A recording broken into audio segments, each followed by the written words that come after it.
Louvado seja nosso Senhor Jesus Cristo, para sempre seja louvado. Eu vou tentar ser um pouquinho mais breve hoje, tá? Porque, como eu falei no começo, a gente vai conversar um pouquinho no final da live. Eu vou explicar algumas coisas para vocês que irão mudar, e eu preciso de um pouquinho mais de tempo para poder fazer isso, tá bom? Então, abre teu coração agora. Vamos fazer a leitura de hoje, que vai nos levar a um mergulhar, a uma meditação. Na liturgia diária, hoje, por ser domingo, nós temos duas leituras, a primeira leitura e a segunda leitura. Temos o Salmo também e temos o Evangelho. Então, hoje, para nós mergulharmos a nossa oração pessoal, nós vamos tomar a segunda leitura, que está na carta de 1 Pedro, no capítulo 1, nos versículos 17 ao 21. Então, você pode abrir a sua Bíblia comigo. Primeira carta de Pedro, no capítulo 1.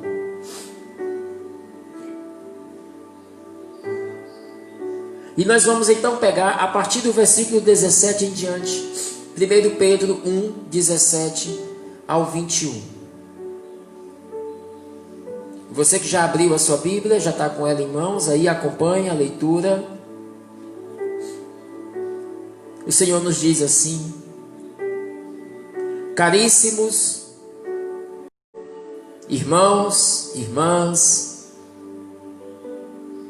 se vocês invocarem como Pai aquele que, sem discriminação, julga a cada um de acordo com suas obras, vivei então respeitando a Deus durante o tempo de vossa migração neste mundo. Primeiro versículo 17, já nos fala assim: se vocês invocarem o Pai, aquele que sem nenhuma discriminação não escolhe pessoas. Deus não diz: eu vou amar mais a esse do que aquele. Eu quero mais bem a esse porque esse é santo, porque esse reza. Aquele outro não, aquele outro é um bandido, aquele outro é um pecador, é um marginal, então esse não merece o meu amor. Não. Essa é a nossa forma humana de enxergar, de sentir e de pensar. Nós humanos, nós amamos de acordo com aquilo que recebemos de retorno. Se aquela pessoa que está diante de mim, ela me retorna algo que me satisfaz, algo que me é bom, algo que me deixa feliz, algo que me beneficia, então ela merece todo o meu amor, toda a minha atenção, toda a minha dedicação. Essa é a nossa forma humana de amar as pessoas. Deus não é assim. Deus não faz discriminação. Ele ama o justo e o pecador, o santo e o errado. Deus ama a todos e mais, ama igualmente.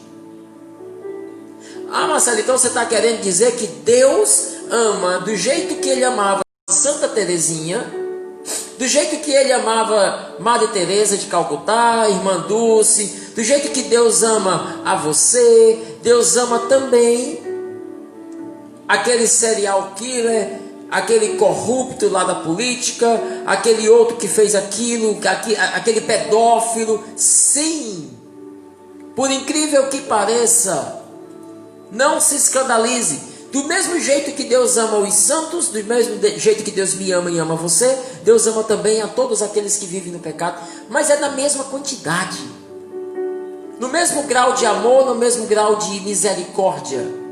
A diferença vai estar no pecado que cada um de nós vivemos. Deus ama a mim e a você, ama a nossa essência de criaturas dele da mesma forma. O que Deus não ama é o pecado.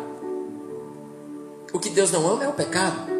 Qual é a diferença que há entre Madre Teresa e aquela pessoa que vive no pecado, aquele bandido, enfim?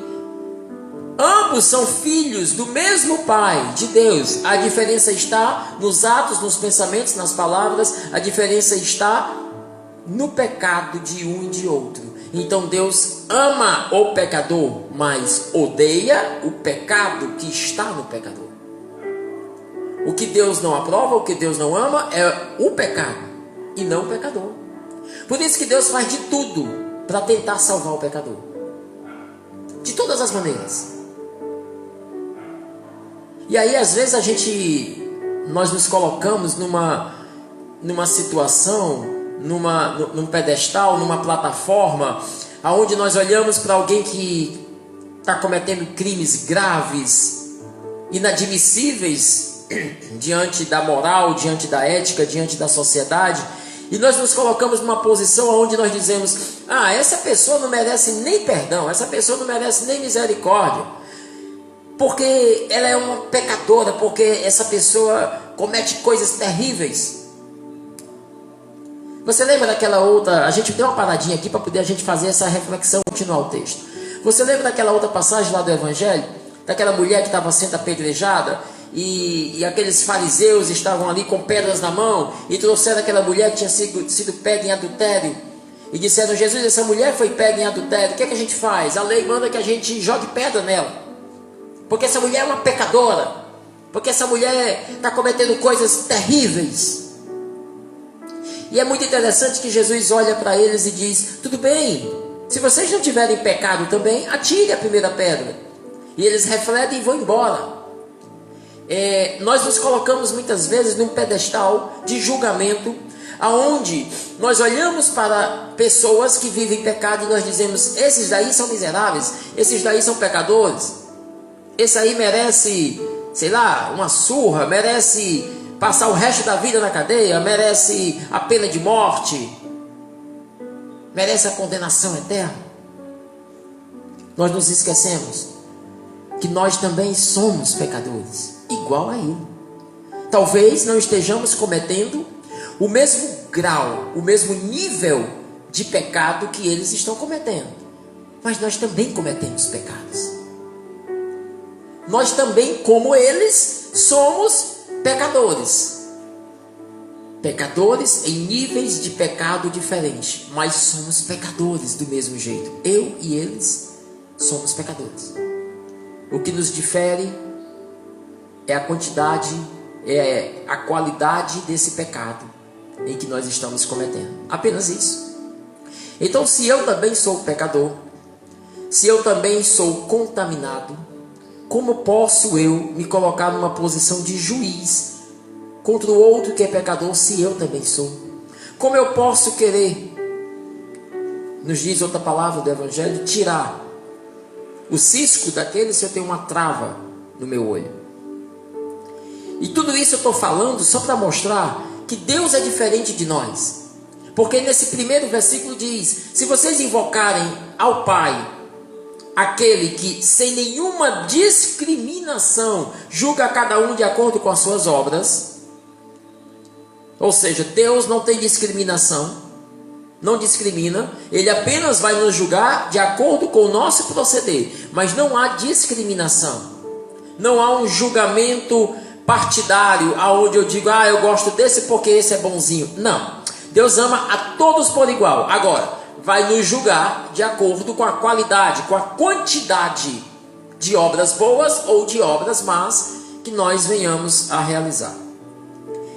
E aí ele diz: vivei então, se eu invoco a Deus como meu Pai, se eu tenho a Deus como meu Pai, se eu me entrego a Deus, se eu o amo, se eu digo que Deus é Deus para mim, então viva respeitando a Ele durante o tempo da vossa migração nesse mundo. Durante o tempo da vossa migração nesse mundo, tá?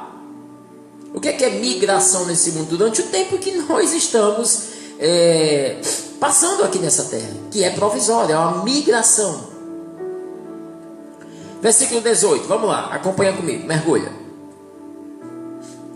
Sabeis que fostes resgatado de uma vida fútil, vazia, vã. Sabeis que vocês foram resgatados de uma vida sem sentido. uma vida que foi herdada de vossos pais, não por meio de coisas perecíveis como prata e ouro, mas pelo preciosíssimo sangue de Cristo, como de um cordeiro sem mancha, sem defeito. Sabei que vocês foram resgatados da vida velha, da vida fútil, vazia que vocês viviam. E vocês foram resgatados não a preço de prata ou ouro, mas com o próprio sangue do Cordeiro Santo, sem mancha, sem defeito, do Cordeiro imolado na cruz. Por que Pedro está falando dessa maneira, nessas palavras? Porque naquela época dele havia escravidão, tá? Então tinha pessoas que eram escravas de outras pessoas. E quando um escravo estava na casa do seu senhor ali, o servindo, quando um escravo queria ser liberto, queria deixar a escravidão, só havia uma maneira, uma forma dele conseguir se libertar da escravidão. Ou ele, o escravo, pagava para o seu senhor, pagava mesmo, tá? Em uma certa quantia de dinheiro lá, ou alguém de fora pagava ao senhor dele por ele. Então, quando alguém de fora pagava, dava esse dinheiro ao senhor para tirar aquele escravo daquela casa, isso chamava-se de resgate. O valor pago era chamado de resgate. Então alguém pagava o resgate daquele escravo, para que ele deixasse a escravidão, para que ele saísse daquela vida de escravidão. É por isso que aqui Pedro vem dizer assim: sabeis que vocês foram resgatados. Ora, se Pedro está dizendo que eu fui resgatado, é porque eu estava preso, é porque eu estava cativo, estava escravizado de alguma coisa, de algo que me prendia. E o que era esse de algo que me prendia? Ora, se não é o pecado.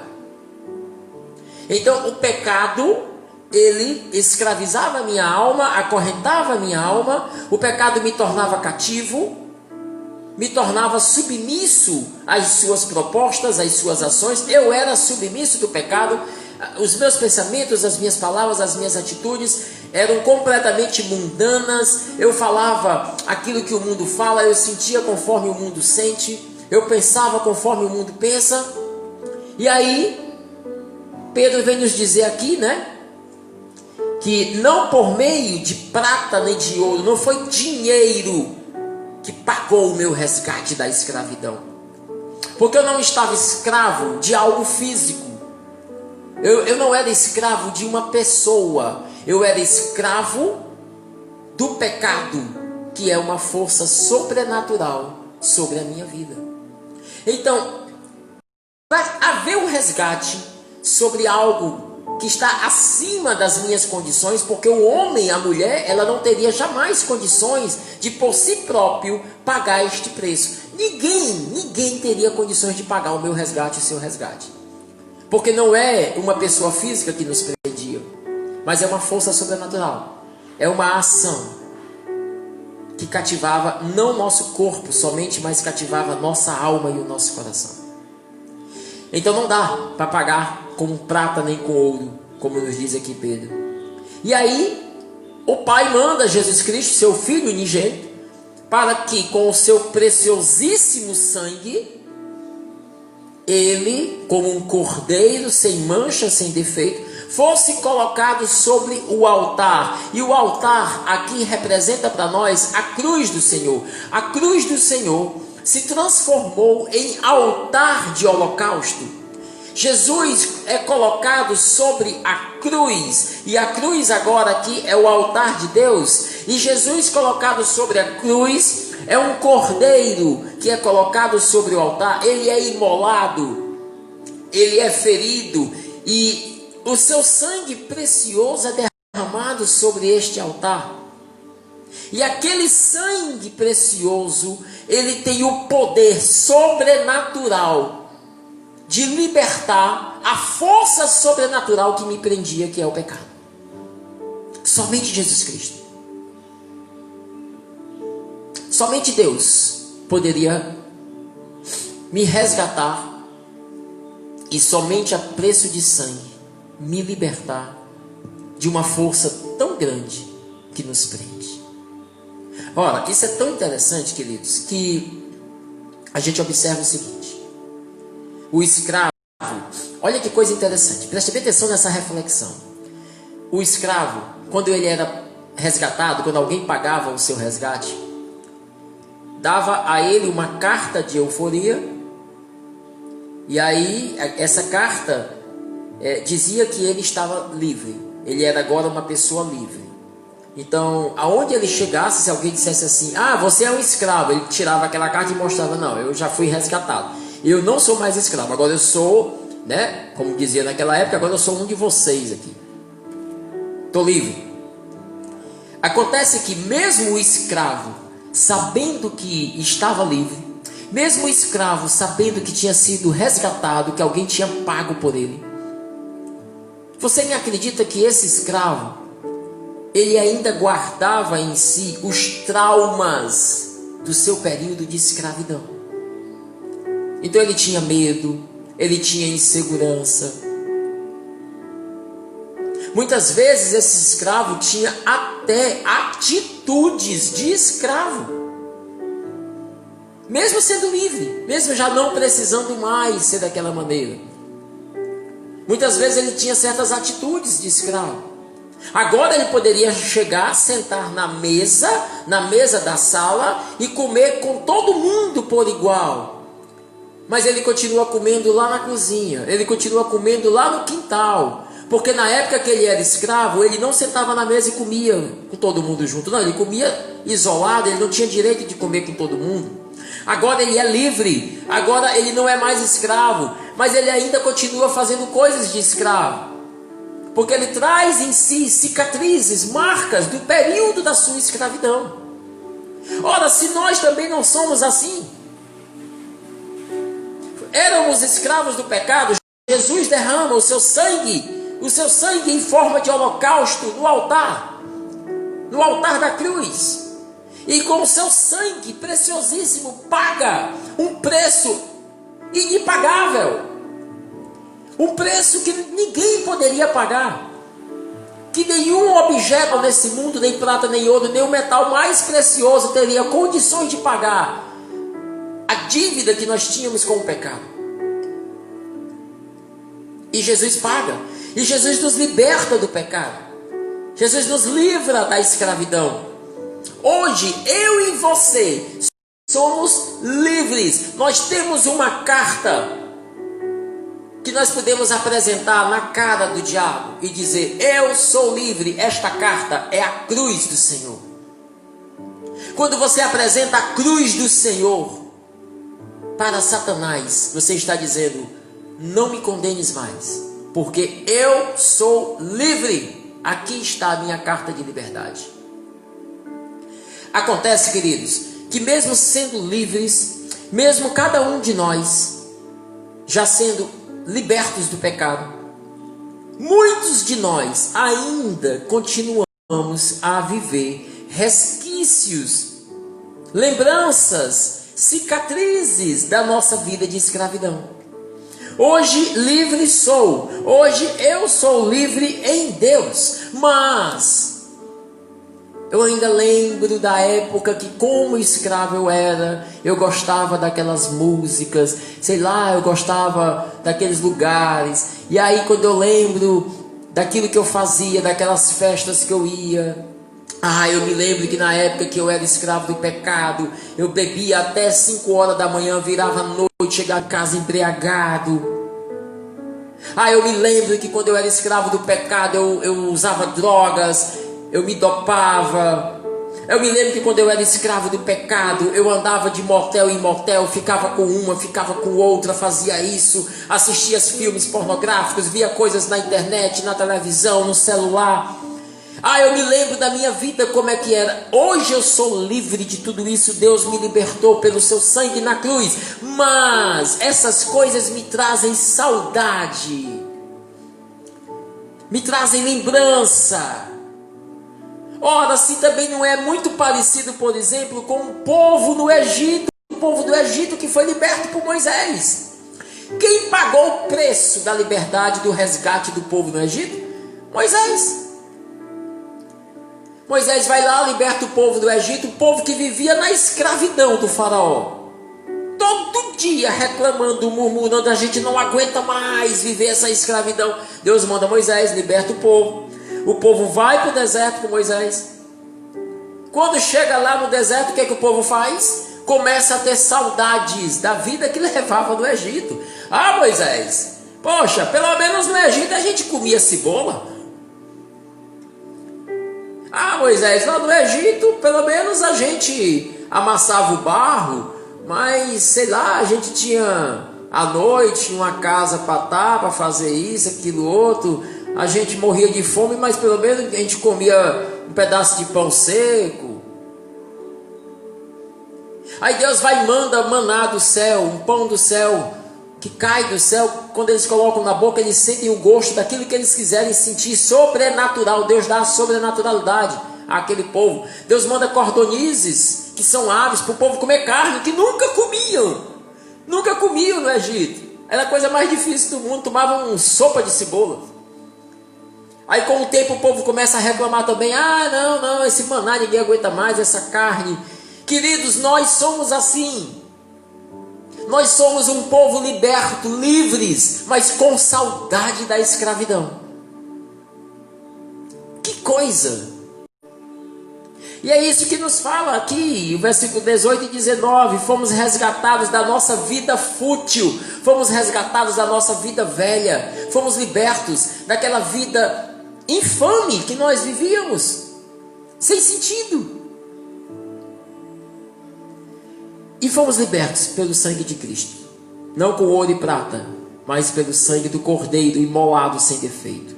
Versículo 20. Antes da criação do mundo, ele foi destinado para isso. E nesse final dos tempos, ele apareceu por amor a vós. Por ele é que alcançastes a fé em Deus. Deus ressuscitou Jesus, o Pai ressuscita Jesus dos mortos e lhe deu a glória. E assim a vossa fé e a esperança estão em Deus. Palavra do Senhor. Graças a Deus. Olha, Deus cometeu o absurdo, a loucura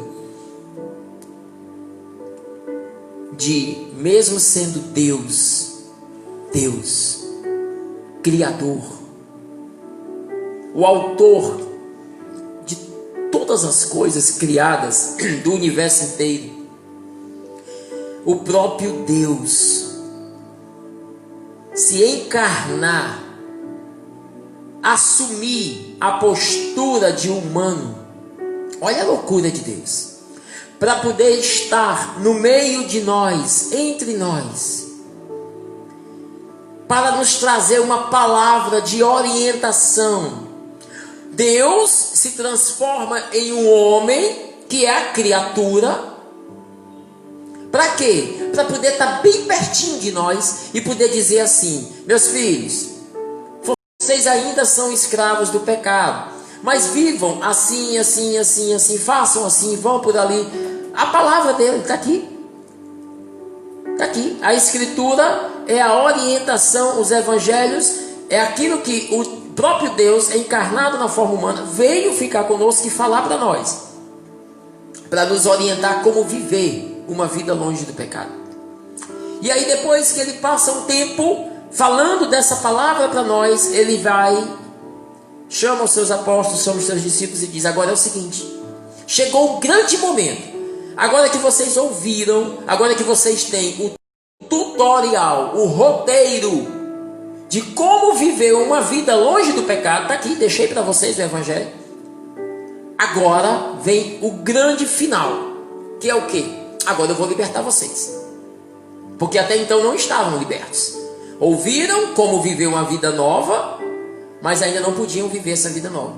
Aí Jesus vai, se entrega na cruz como Cordeiro Santo, imolado, morre, e no momento da sua morte, sangue derramado, é assinada a nossa carta de liberdade. A cruz diante de Satanás é a nossa liberdade do pecado. Mas não para por aí a loucura de Deus. Não para por aí. Deus resolve então descer até a mansão dos mortos, até os infernos, até o Hades. E Jesus vai lá, e durante 3 dias Jesus vai lá para resgatar também que eram justos, mas que não podiam entrar no céu porque aguardavam esse grande final. E ao 3º dia, o Pai o ressuscita dos mortos, o traz de volta. E com Jesus ressuscitado dos mortos, vem também todos aqueles que com Ele precisavam ser ressuscitados, porque eram justos. Isso vem nos dizer, meu querido, que Deus nos ama de tal maneira, ao ponto de praticar atos loucos de amor. Se você hoje se encontra num abismo da sua vida, no pecado, talvez você se encontre nesse momento numa tristeza, numa depressão. Talvez você se encontre na beira, na corda bamba da sua vida, na beira de um abismo de suicídio, de pensamentos ruins. Deus, Ele vai ao fundo do poço com você. Porque o amor de Deus por você é tamanho que o Senhor desce até os infernos para lhe resgatar, para erguer a sua vida.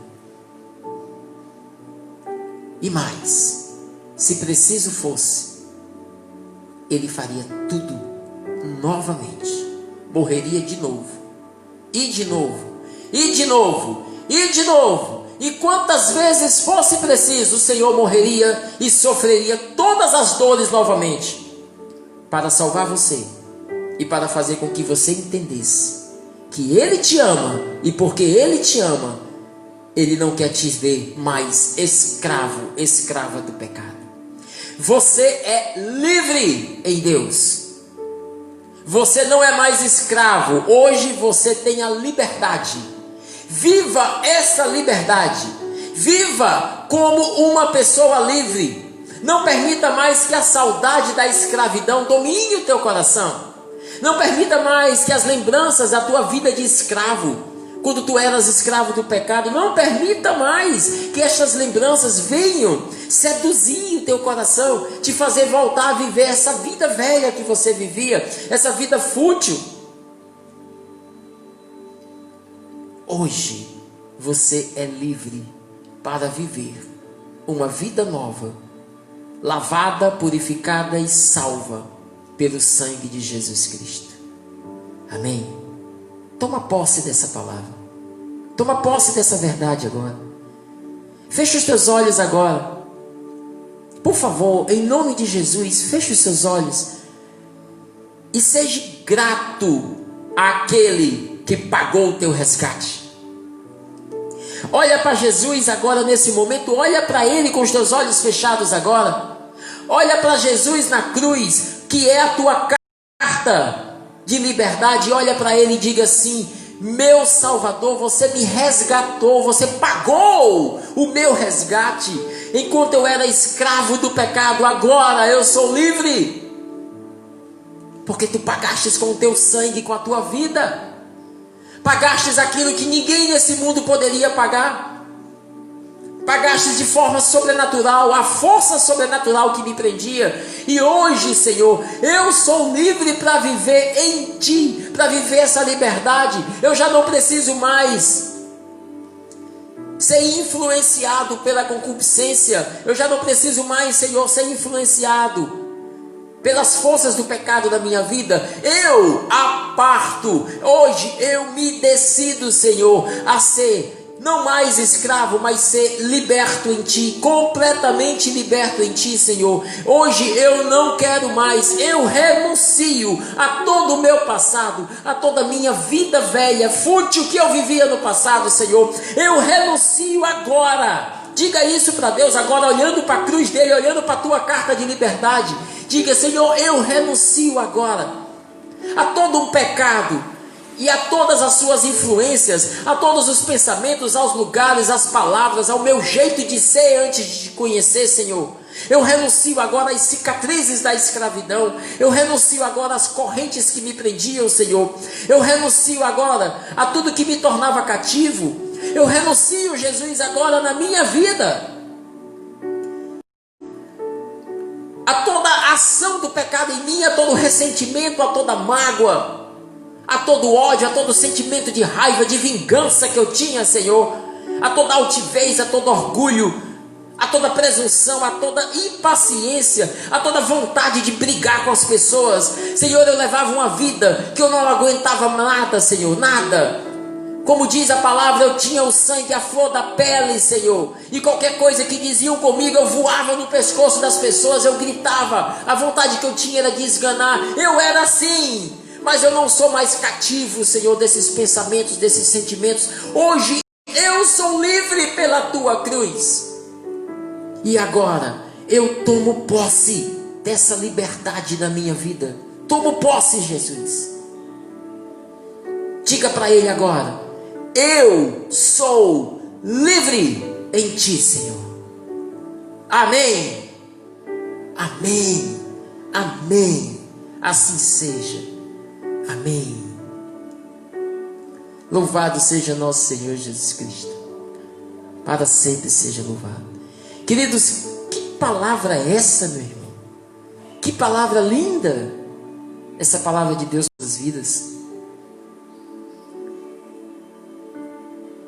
Que graça de Deus para nós. Nunca esqueça disso.